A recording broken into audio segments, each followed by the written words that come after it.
There she is, Dr. Karen Wilson, neuropsychologist, who is a friend of mine and a colleague. Dr. Crystal Lee is unable to join us tonight, so my name is Elizabeth down here at the bottom, and I will be pinch hitting wherever Karen gets exhausted and tired of answering questions. So I am not a psychologist, but I do spend a lot of time around college students with learning disabilities and ADHD, and would certainly be willing to give it a try. So I'm actually now going to back out of these slides in a minute. So we are here to talk about emerging adulthood as a concept, and that is something that both of our experts are very interested in.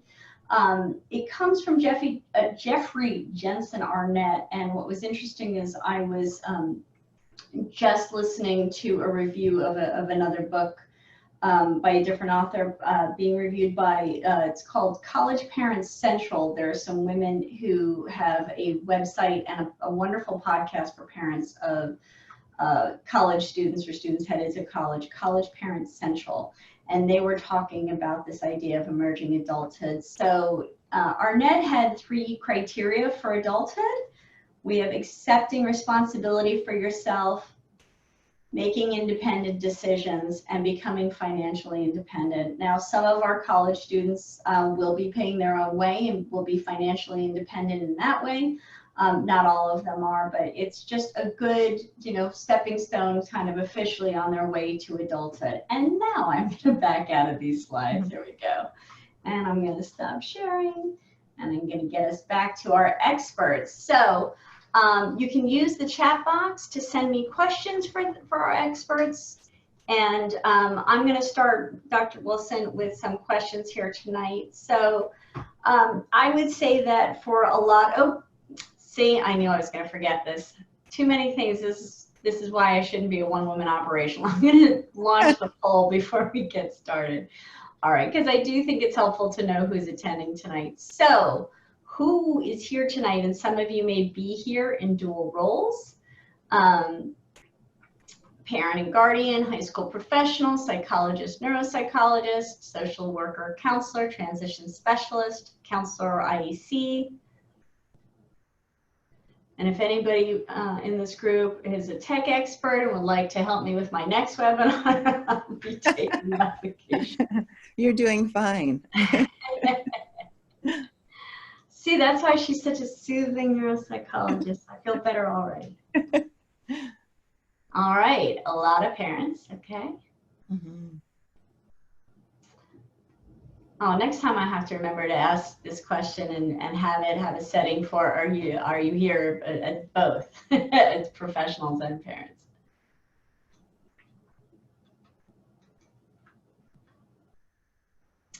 There's also other, Elizabeth, I'm a college professor, so that's not an option. I try to make this poll so that it's... I know, it's hard. There's always got to be an other, I guess, for right.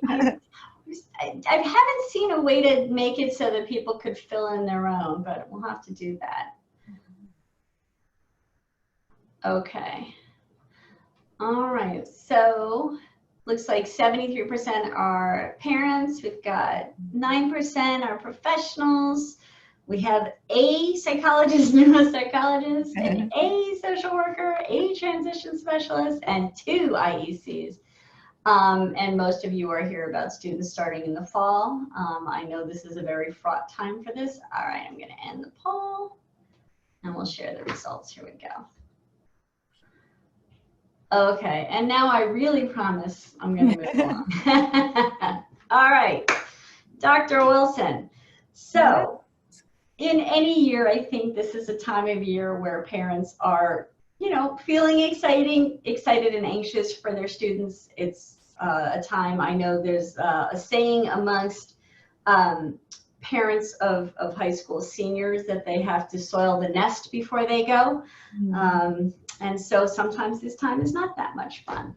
But it's also a historic year in so many ways. And so what are some of the emerging adulthood issues that students will be facing and parents trying to help them will be looking at in any kind of year? Why don't we start with that?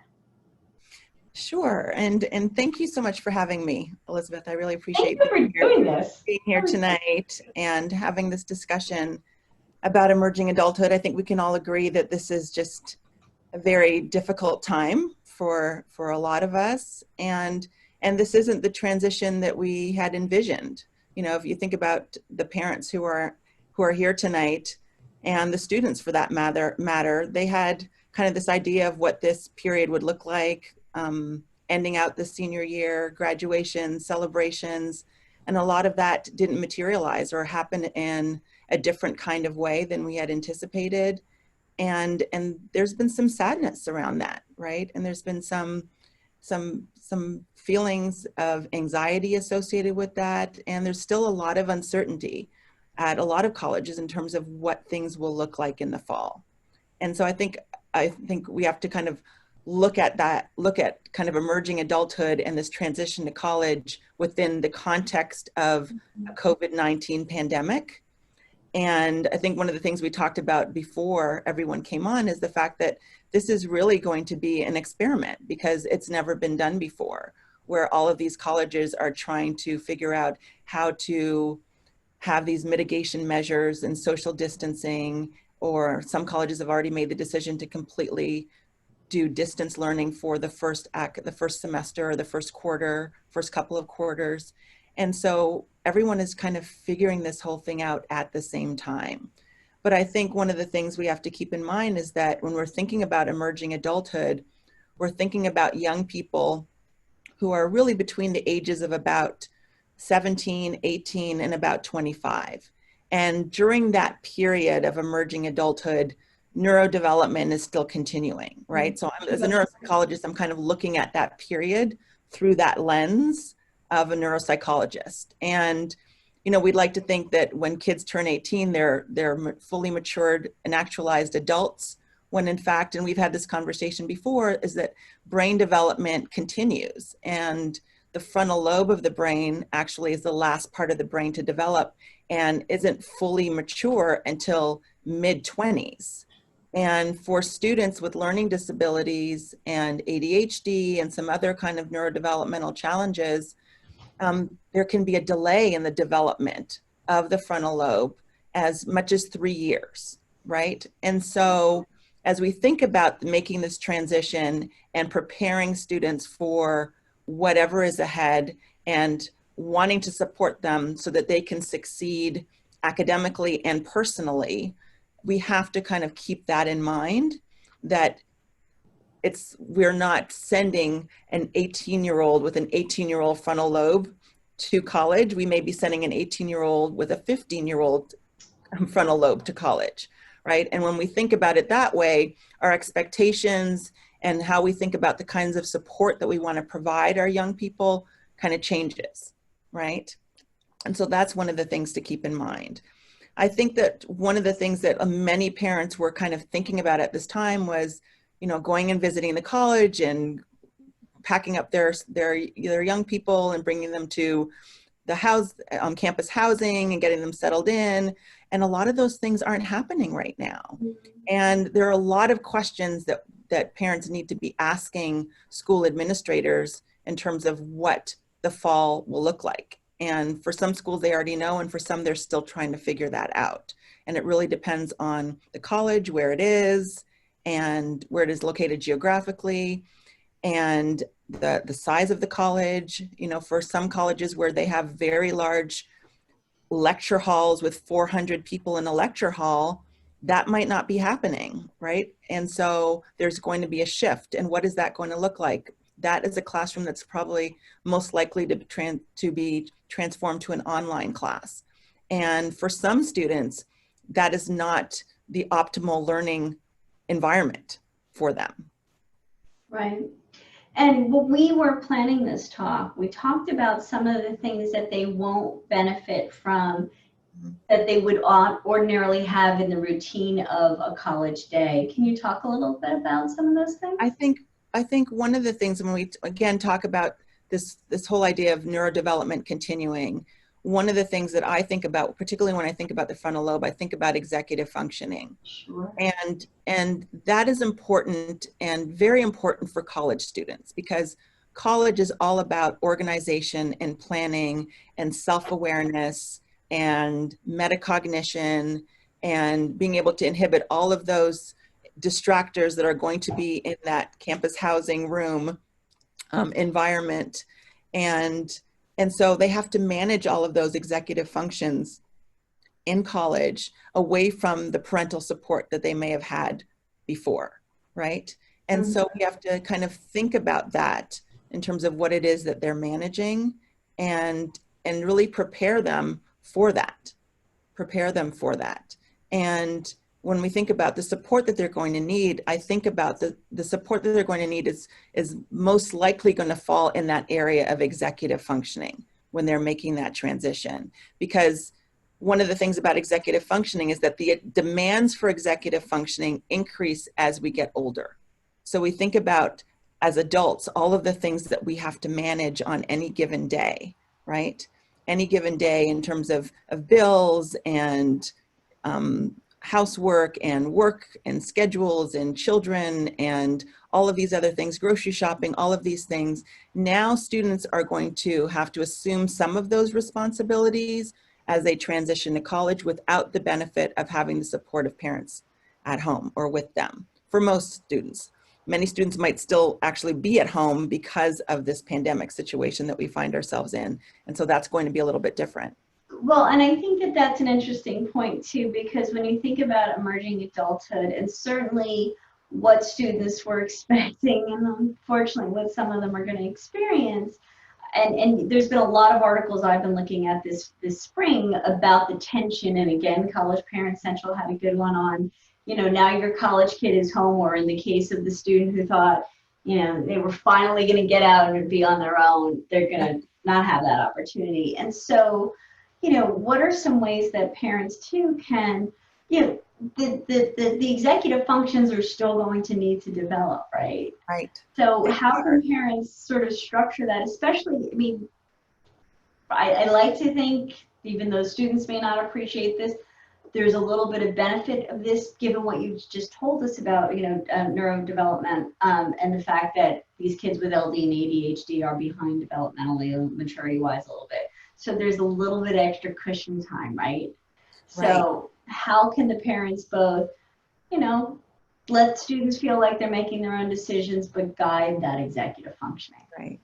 And I think one of the things that you had asked about too was this, what the university system kind of provides to students who have weaknesses in executive functioning. I think one of the benefits of being on campus is that you have a built-in structure at a university system. I think that's one of the things that we talked about. Yeah. That you're living in student housing, you're kind of cued by your peers who are getting ready to leave for their classes as well. And you have the structure of the campus, you have the dining hall, and you have the student union in between classes, and you have a set time for your classes to occur, and you kind of follow that schedule. And so there's a built-in structure when you're living on campus, because all the people that you're kind of surrounded by are kind of doing the same thing. And so if students are going to be at home and trying to engage in the campus experience as a university student from home, it's going to be very different, because they are not going to have the structure of a college campus to kind of help support the executive functioning that is still developing. And I think one thing to keep in mind when we think about executive functioning and thinking about brain development is that brain development during this period of emerging adulthood, what we're doing is we're increasing independence and we're increasing responsibility. But those two things are developing in the context of parental and societal support.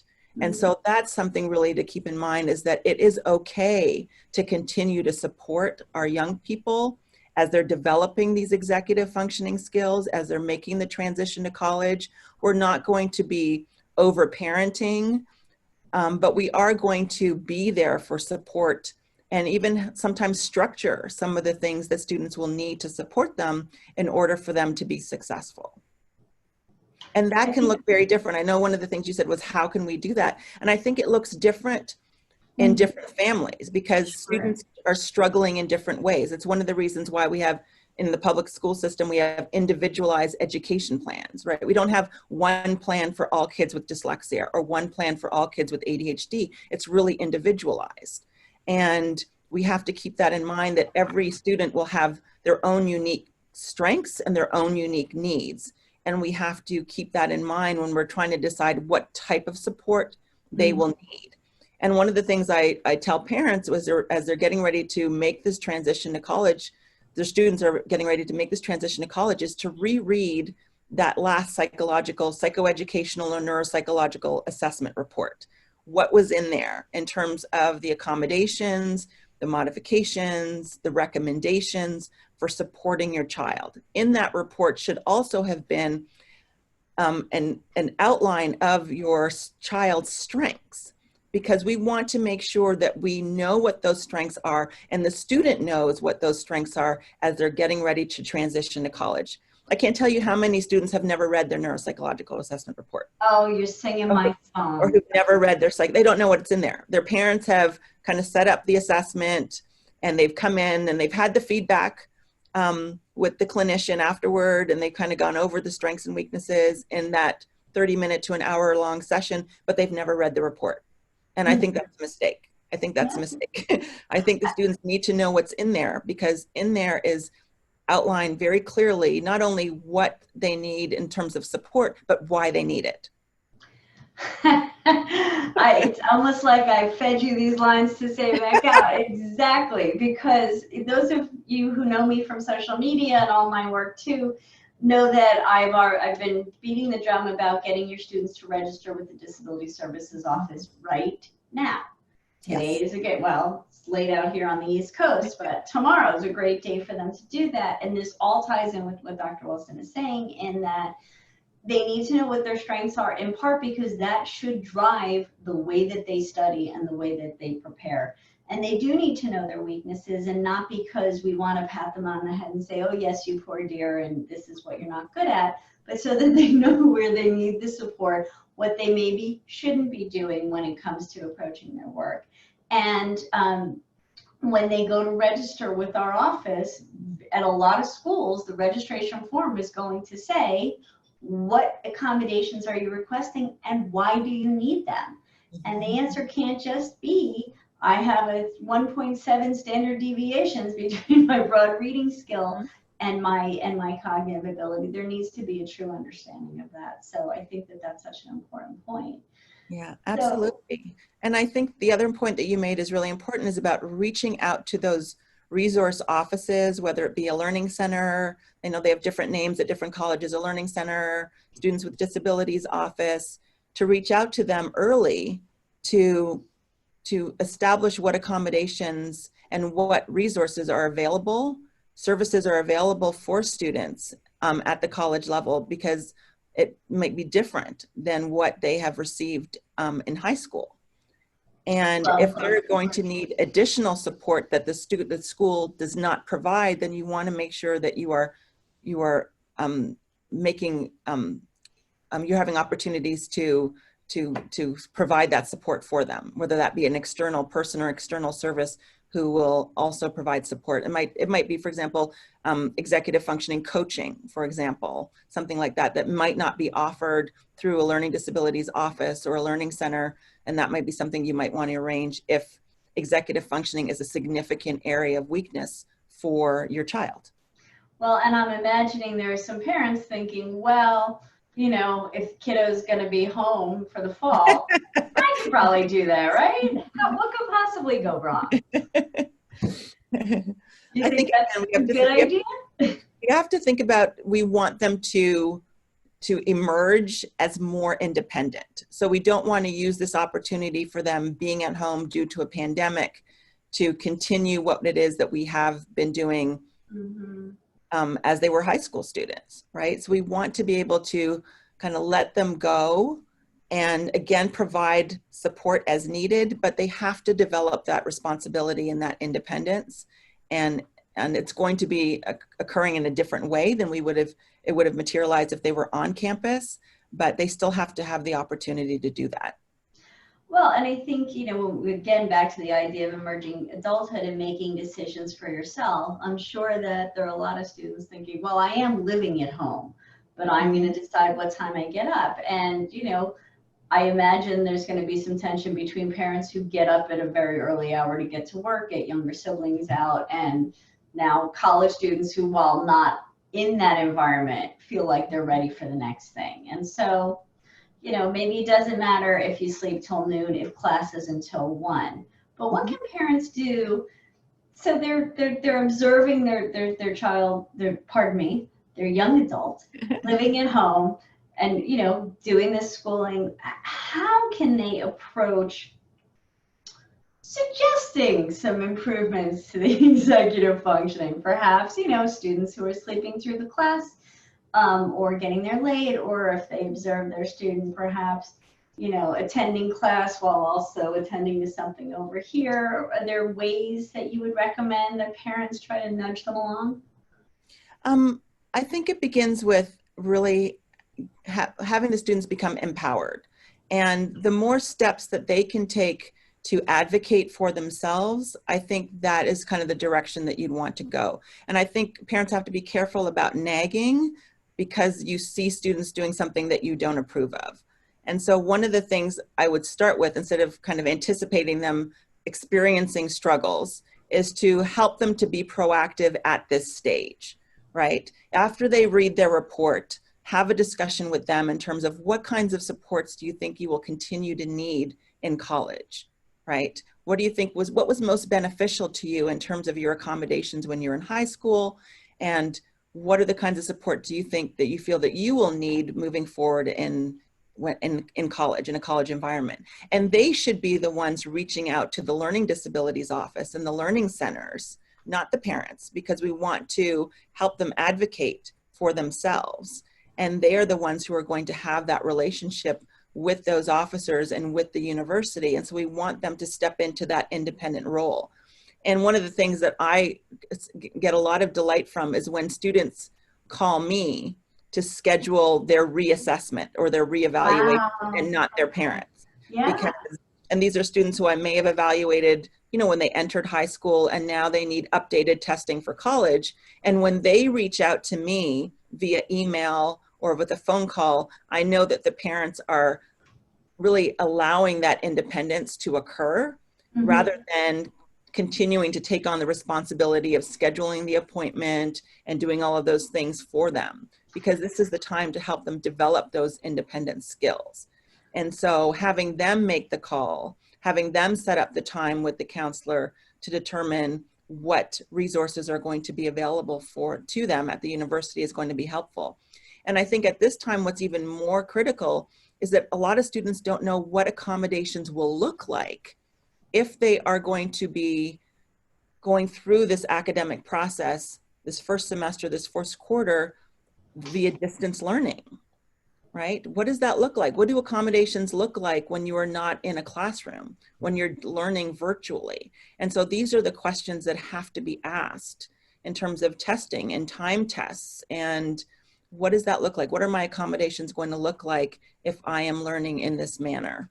And those are the answers that you want to have. Well, and once again, you've teed me up perfectly. So I am trying, forgive me folks, I'm trying to check the chat, listen to Dr. Wilson, make some notes too. So I think that the point about making your own appointments, that's the kind of stuff they can start doing now. So for instance, before they go to college, they got to see the pediatrician, they got to get the health form filled out, make sure they get their 15 different shots if they're going back, all that kind of stuff. These are perfect opportunities. And, even though it's summer and it's not, a lot of students I know don't have summer jobs, it's a rough time to do a lot of this stuff. But I think you could still, set some weekly goals, and students should be involved in what those goals are. It can be things like finishing the paperwork, making the shopping list. I mean, again, as I'm talking, I'm hearing myself And then the voice in the back of my head is saying, oh, but they're not shopping if they're not going to campus. So there are a lot of opportunities we might have used previously to do this stuff. And what you said about contacting the Disability Services Office. So for those who don't know, I'm an admin in a Facebook group for parents just like you. And at this time of year, there's a lot of, can I call the office for my student? Is it okay if I attend the meeting? And so a lot of my colleagues, and I can see there's somebody on this call tonight who works at a college. When I've interviewed disability services directors for my book, they have said a lot of them don't mind if a parent attends, but they really do want to hear from the student, because they need to know also what the student's level of awareness is, as Dr. Wilson has said. And so I think what's really important about that too is you can prepare them. It's not a quiz to go in for that meeting. It's okay to have notes. It's okay to refer to your report if you want to, but you can prepare them for that. And so going through the registration form with them is a really good way of finding out what they know and what they need to know. And then getting them, whoever the professional is that you've worked with, to get that information. I understand we have students with language-based learning disabilities, and that makes it a challenge. Who have social difficulties, and that makes it a challenge. But you can prepare them, and again, it's not a test. They can come with their notes, and actually that would probably really impress the disability services person if they came prepared for that meeting with notes.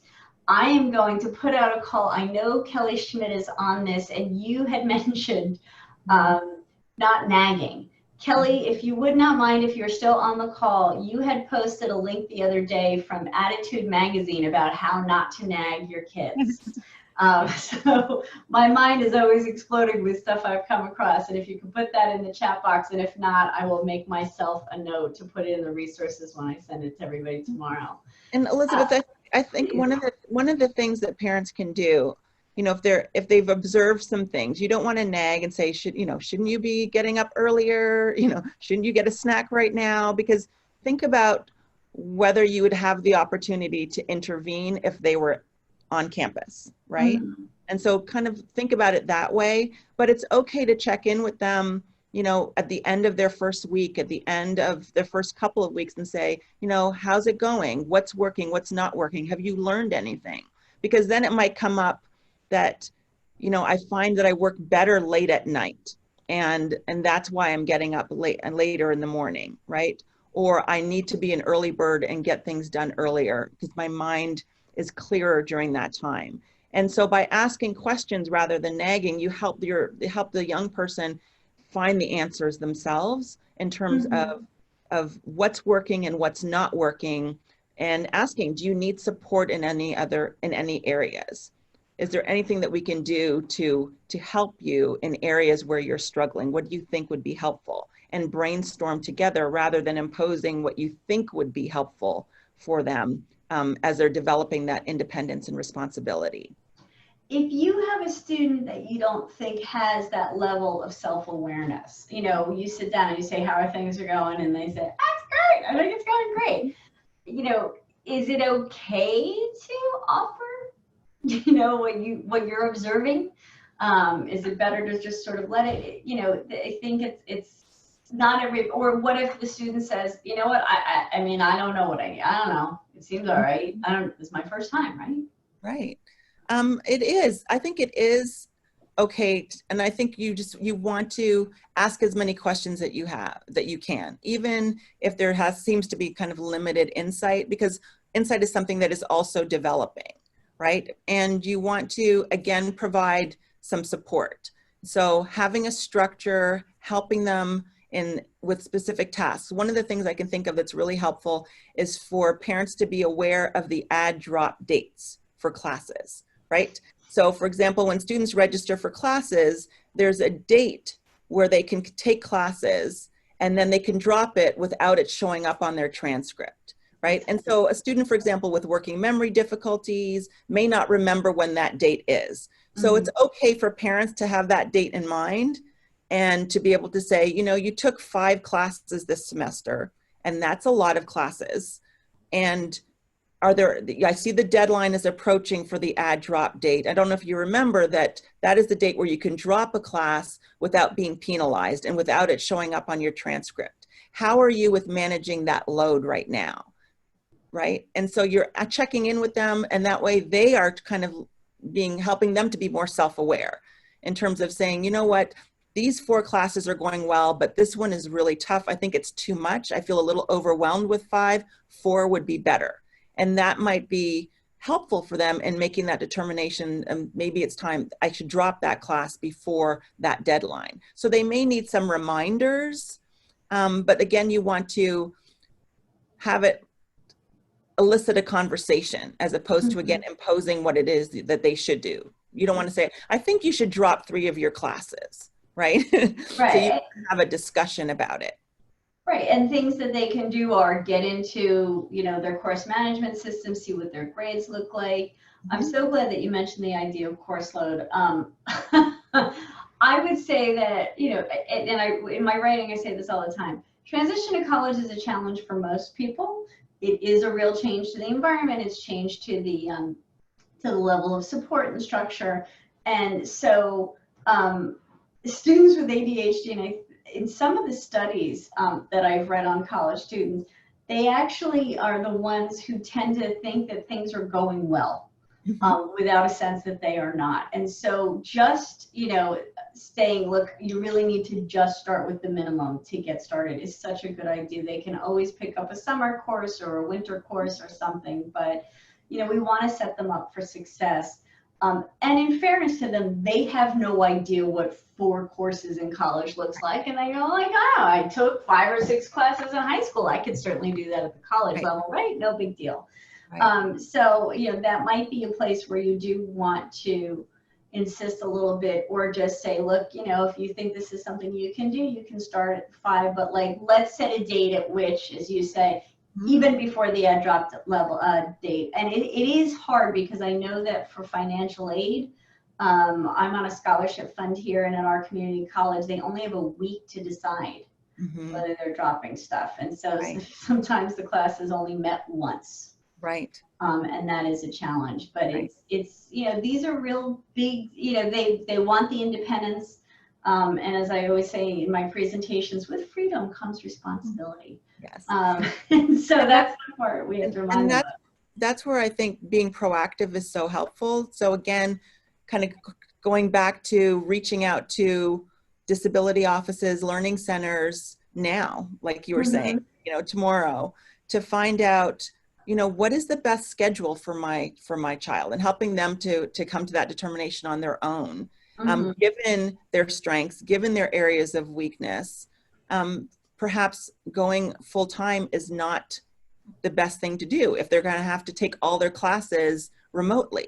So these are the kinds of discussions that they can be having with those learning centers right now, in terms of what would be the best approach for them right now, given the mode of learning that is going to take place. And it's going to be different from college to college, like I said.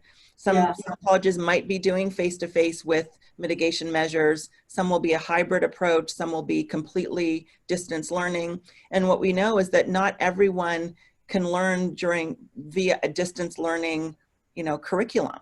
It can be tough for a lot of students who aren't sitting in a classroom and picking up on the nonverbal cues and having a discussion and being engaged. The engagement is different than it is via Zoom versus in class. And that can be a challenge for a lot of students, and particularly those who have attention issues. I think that that's important, and it's interesting because in the groups that I'm on online, I'm seeing some families saying that actually students are doing better, they're less anxious about being, so it's definitely a mix of things, but I think, you know, it's all of that stuff that they're missing, like you said. If they're going to be online, you know, they're not really getting to know their peers, they're not making, it's going to be harder to find a study buddy, if you will. Right. You know, to find somebody to get the notes if you're absent. There are just a lot of challenges. So in fact, I see a comment here. So I'm going to turn to Sure. the chat. So folks, we've got a little while left if you want to put some questions in here. One of So, the while please. you're kind of reviewing the chat, Yeah. Elizabeth, I do want to say too that there's so much of a focus on kind of what instruction will look like, hybrid, distance, face-to-face, but we have to also keep in mind that we have to be attuned to the social and emotional experience of young people who are going to be transitioning, even if that transition takes place while they're still at home. Because emerging adulthood is also a very vulnerable time from an emotional point of view, right? And for students with ADHD and dyslexia, they are at greater risk for depression and anxiety than their peers who do not have neurodevelopmental differences. And so we have to be mindful, and when we're thinking about checking in with parents are thinking about checking in with their children, really checking in and observing their social and emotional well-being, because now more than ever it's important for students to take care of their emotional health, because it's very hard to learn if you're anxious and depressed and worried and stressed and fearful.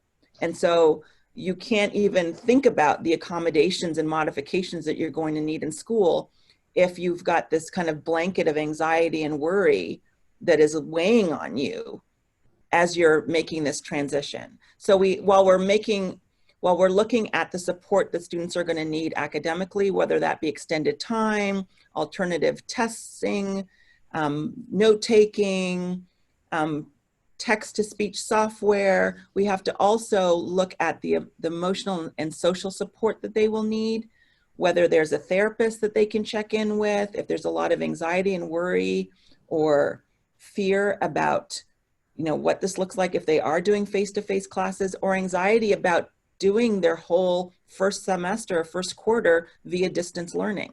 So we have to make sure they're getting the social and emotional support in addition to the academic support. That's so important. I wanted to make sure I said that. No, and I'm so glad you did, because I know we did talk about that ahead of time. I mean, and so do you have, just obviously if students are, well, let me back up. So if students are actually going to go to campus, it certainly doesn't mean they're going to be immune from, the impact of this. What are things that if kids are not in the house, they're at college, should parents be paying attention to if there are actually phone calls or texts or whatever? What are the signs that the student might be really struggling with anxiety or depression, and prompt the parent to prompt the student to go to the counseling center? I think if you notice a change in their demeanor and their behavior and the things that they're saying, I just can't get up in the morning, I'm feeling really sad, or I'm not motivated. There's a loss of interest in doing things that they would normally do. They had all these great things that they had planned to do, and now they don't want to do any of those things. If they're worried, or they're nervous, or they're, seem more withdrawn, then those are kind of red flags where you want to check in with them to make sure that they're okay, and to discuss with them about getting additional support, psychological support. And that's available to students at the university. I'm sure that they're going to make, telehealth available to students who are not on campus, and to make sure the students are aware that that's available and how to access those resources when they need to.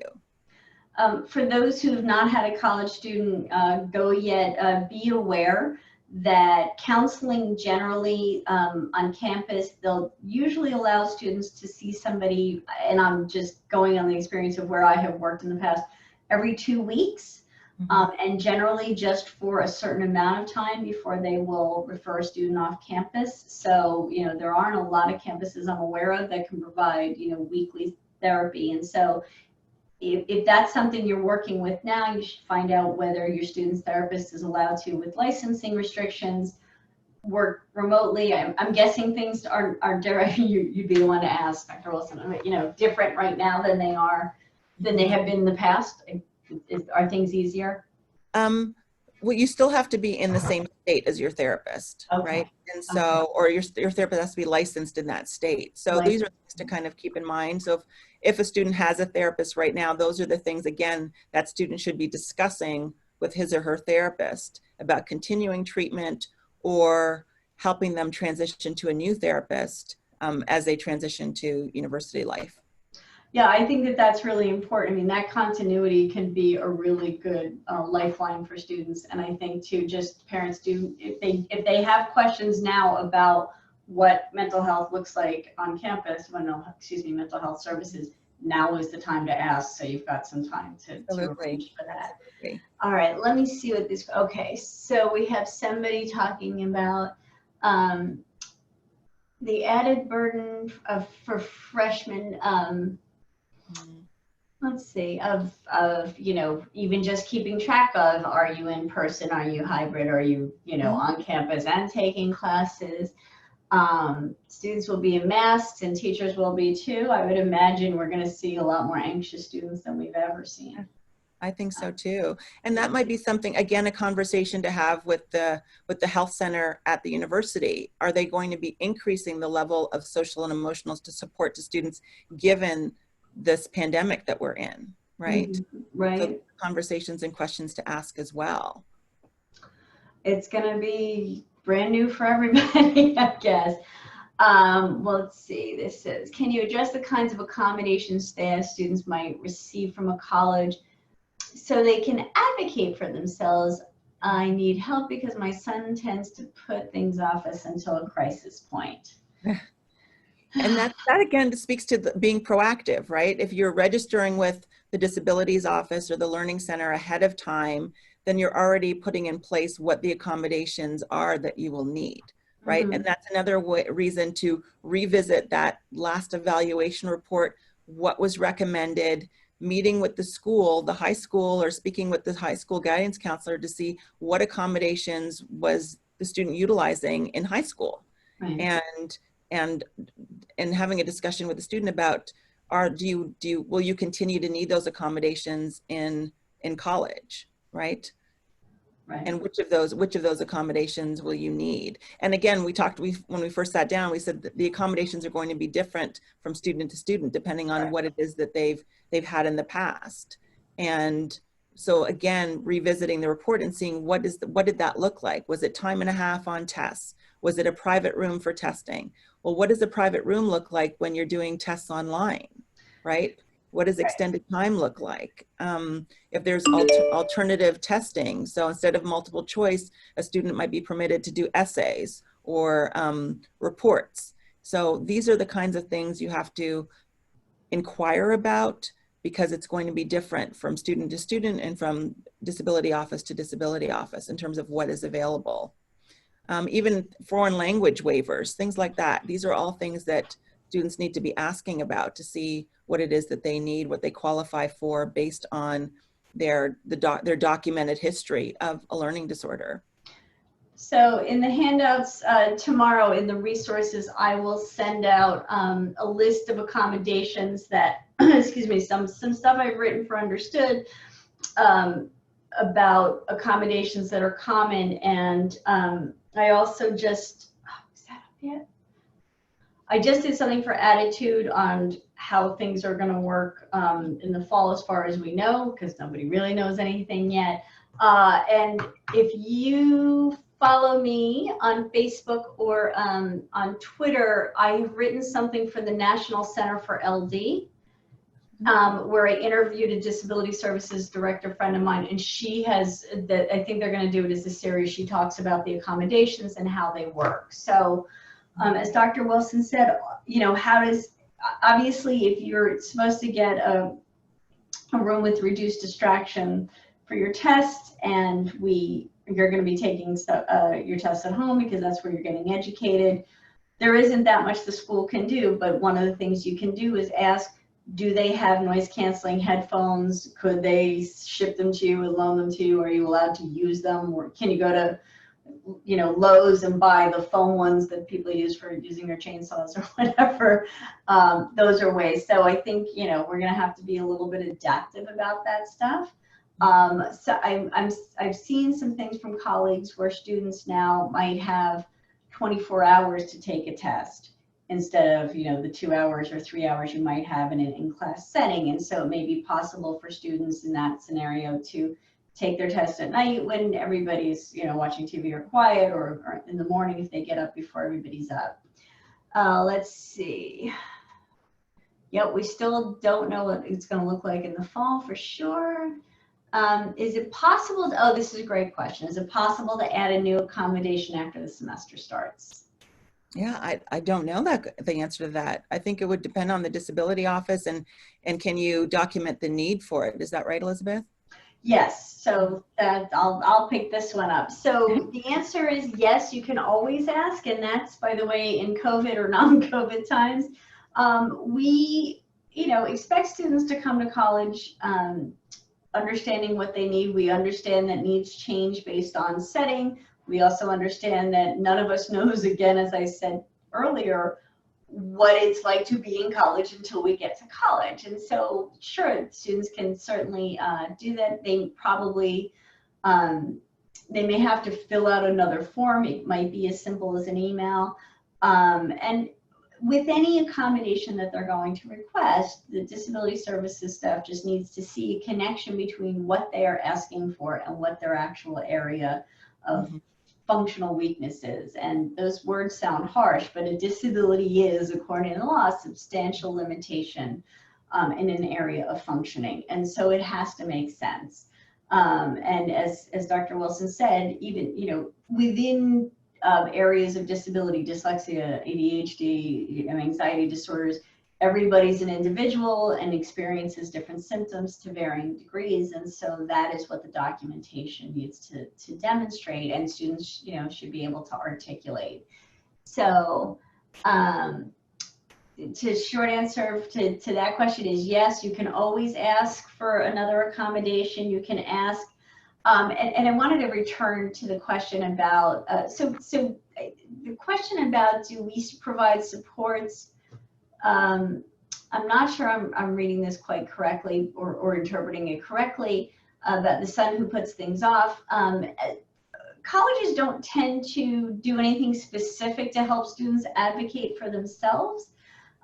Basically, they register with us, and depending upon how the school does this, and I've heard about all different models, sometimes the student then gets a letter, what we call an LOA, letter of accommodation, that they're supposed to deliver to their professors that outlines what we've approved for them.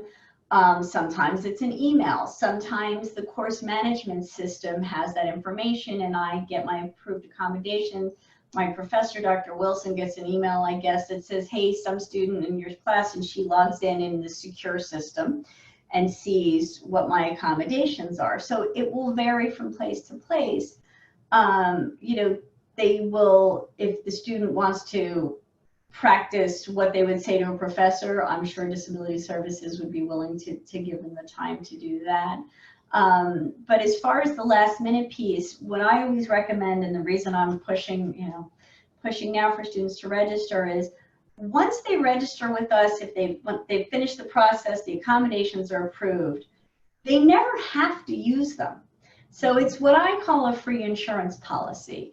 They're there if you need them and not if you don't. So one thing I do want to bring up to people is some students really have never had like a conscious experience of having accommodations. Sometimes in high school, the class gets the whole period to take a test, and half of them finish in 20 minutes, and then they look at their phones for the next 20, and then the students who have extra time will just use that time to do it. So they may not be so aware of the fact that they've had it until they take the SAT or the ACT, and the extended time accommodation is you're locked in that room with everybody for 4 hours, and you can't read your phone, you can't read a book, you can't do anything but stare at your fingernails for 4 hours. And so one of the things that they need to know is that that's not how it works at college. When you're done with your exam, off you go. So make sure you deliberately, explicitly tell them that. Tell them that we don't send a list to all the faculty and staff members of the college at the start of every term that says, here are all the students who register with us. The only people who need to know about their accommodations are the ones who need to be involved with their accommodations. Right. So try to sell it to them, and I will send you guys that link on I have a page on my website that is speaking directly to students why you should register with disability services, and there's a page on the parent side for talking points to use about this. So, you can just try to get them to register with us. Now, as far as taking exams, at least where I have worked, students generally have to fill out a form 2 weeks before their exam that says, here's the exam I'm taking, here's the professor. And the reason we need this stuff is that the office then has to contact Dr. Wilson and say, Elizabeth is taking your exam. And that means Dr. Wilson can't make it up while she has her breakfast the morning of the exam. She's got to send it to us so we can get it when in the places where this is happening to the room where the accommodations will happen.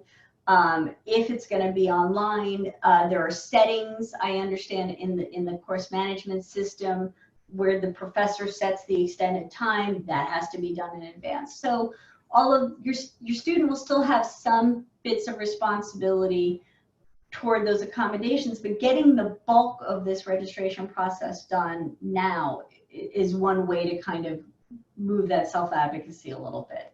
So I hope that answers MB's question a little bit. Okay, let's see. Can you recommend any good executive function apps or resources for student use? Do you have any suggestions for phone apps or resources that help students track assignments and class deadlines, especially for a student who is resistant to filling in traditional calendar even on the phone? Okay, do you have anything? And I'm going to ask Kelly again. Sorry, she's going to be my pinch hitter tonight. Kelly, if you've got any apps, I know Kelly works with college students. Put them in the chat box, Kelly.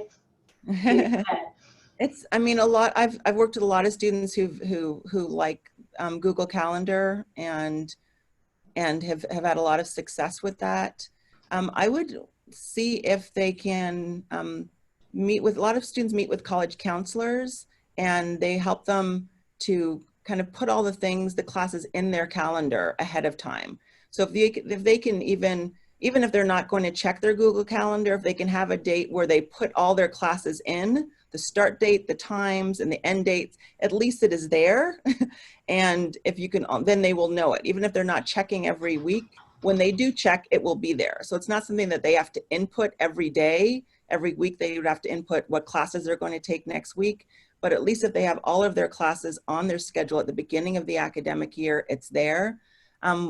There's a lot of apps that sync with Google Calendar, Zoom meetings, things like that. If classes are going to be held via Zoom, that app connects with Google Calendar. There's also a great app for note taking. Notability is a really good app where students can, record lessons and then take notes at the same time. And that's also been helpful for students. I think one thing to keep in mind too is if students are going to be looking at lectures on a screen, if they also have the accommodation for typing in their notes or using a laptop, it's going to be very hard to use the same device to take your notes and watch the lecture, because then you're going to have to minimize the instructor in the corner and then have a Word document open. So this is something they may have to be thinking about in terms of if they're going to be watching a class online, they may need a desktop and a laptop, or an iPad with a keyboard where they can take notes and watch the lecture. So these are things they might not have been thinking about because they were expecting to have in face-to-face lessons and be able to bring in a laptop and take notes. That's going to be different if they are watching the lecture on their computer. And so these are things that they need to be thinking about. So that's really interesting, because that is not something in my discussion with my disability services director friend that came up. What she was actually saying was that for students who've been accommodated in the past, where they've needed to have permission to use a laptop for note taking, that is no longer a point if they're taking classes remotely. But we didn't discuss what happens if they're doing that. So yeah, I think it's certainly interesting. And I think too, I think a little bit of peer pressure, if you're sitting in a lecture and everybody else is paying attention, there's a little bit more impetus to kind of stay on task, keep your phone put away. Now you're going to be at home, maybe in your pajamas, And I'm not here to judge that, but I think there's a little bit less. So I have to say, I fidgeted so much, I don't know what I did with it, but I personally, I bought the fidget cube when they first came out so I could show them to my students. And I sit here for so long, that I end up, fiddling with it too, just to make sure that I can keep myself focused, because these are long days. I think it's really, for students with ADHD particularly, I think this environment maybe has some advantages because you're not paying attention to other students and what they're doing in the class, and maybe for some with anxiety disorders, this is going to be easier. But I don't know, this Zoom world we're living in, this thing has got a lot of use. Right. And I think that's where they have to incorporate self-care into what it is that they're going to be doing during the academic year. Because if you think about being on campus, you get to sit in the lecture hall and then walk across campus, sit on the yard, get some fresh air. And now they're sitting in their room with Zoom calls or Zoom lessons. And so they have to kind of think about how are they going to get that experience of the fresh air, walking around, because it's going to be very easy to be sedentary, right? And so these are things that you can start brainstorming with them in terms of what they can do in between classes. It might be, taking a walk, going for a bike ride, and then coming back to the computer, because that, rather than being at a computer and then checking their social media and then being on a computer again, because then they're just sitting at a computer all day, right? Guilty. Yeah, absolutely. Yeah. So somebody has said that they can split screen on one device to take notes and watch the lecture, but and use a second monitor if that's something that your family can do. Kelly has been kind enough to find an Attitude Mag link with at Time Tools and Management. I know one of my students that I work with likes something called Wunderlist. I mean, one thing I'll caution about, because I've seen students do this over the years, they spend so much time trying to find the perfect app that they never get any work done. The planner shopping, holy cow. I mean, you could spend hours online looking for exactly the perfect planner. So if your student's going to do that, I would say have them try one for, 2 weeks before they decide to abandon that. They have to actually use it. Downloading it is great, but you have to actually enter all your stuff.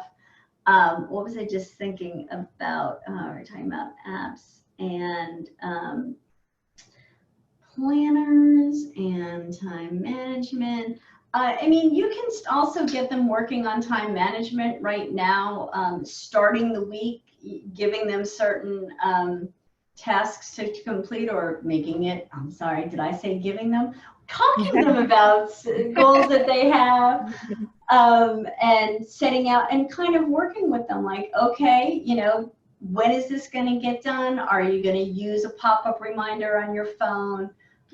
How are you going to make sure that you get that done? And, having a little bit of a check-in with them and making it once a week, just to, start to get them the idea that maybe they're going to leave everything till the last minute. It is possible to survive that way, but how do you feel about doing that? Did you like giving up your weekend because I told you you had to clean out the garage and you didn't get it done all week long? So there are little ways that we can work on this stuff. So, and I would also encourage them to join study groups, because then their accountability comes from their peers rather than from their parent. I think that's a great idea as well. And then also to join clubs and groups, even if they're going to be initially meeting remotely, it's a way to stay connected. And we know that social support acts as a buffer to anxiety and depression and loneliness. It decreases loneliness. So the extent to which they can be involved and connect with their peers and find ways to join clubs or join groups or connect to initiatives that they feel passionate about, that is important as well. That's such a good point. I think, it's going to take a little bit more effort for those who are working remotely, but it's really important. So we just mute that. Okay. So anyway, we're going to end it for tonight. So I will be sending you all the link tomorrow to this recorded chat. You can share it. Oh, I know what I was thinking about. With regard to apps, if you go to my YouTube channel, and that'll be in the email tomorrow, You can view a chat that some other friends of mine have done on assistive technology, and I know that there's a list of apps there. I will try to remember to send you that list too with the handouts tomorrow. So let me just go back. Let's see how I do.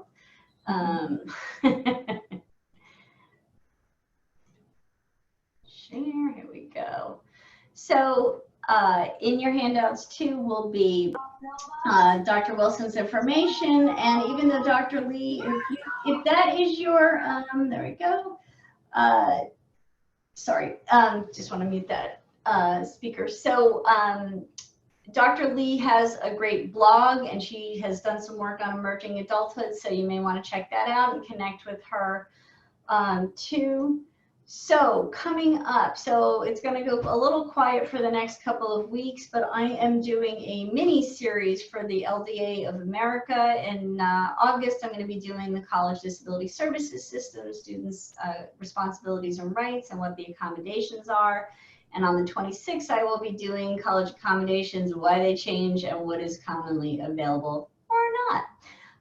And in September, a friend of mine who does college advising for students with LD and ADHD, she was the head of the LD Special Interest Group, I think it was called, for the IECA, will be doing a talk for me. And so we haven't set that time yet. But again, if you follow me or just shoot me an email at any time, I can get you that date once I have it. For more information, I have done a chat about that might answer some of your questions about college accommodations and transition. That's on the YouTube channel. I have friends who had done one on gap considerations for students. There's the screen for my friends who did the assisted tech, and there was one on college readiness as well. Go to my website too, and I'm offering a special discount on my book for anybody who's interested. Just email me and view the other chats. So thank you all for joining me. My apologies for the technical problems. It's always something new every time. But thank you very much to Dr. Wilson for offering us her expertise and her time tonight. Thank you for having me. Thank you for having me. I really appreciate it. Good night, everybody. Have a good one. Thanks. Okay. Good night.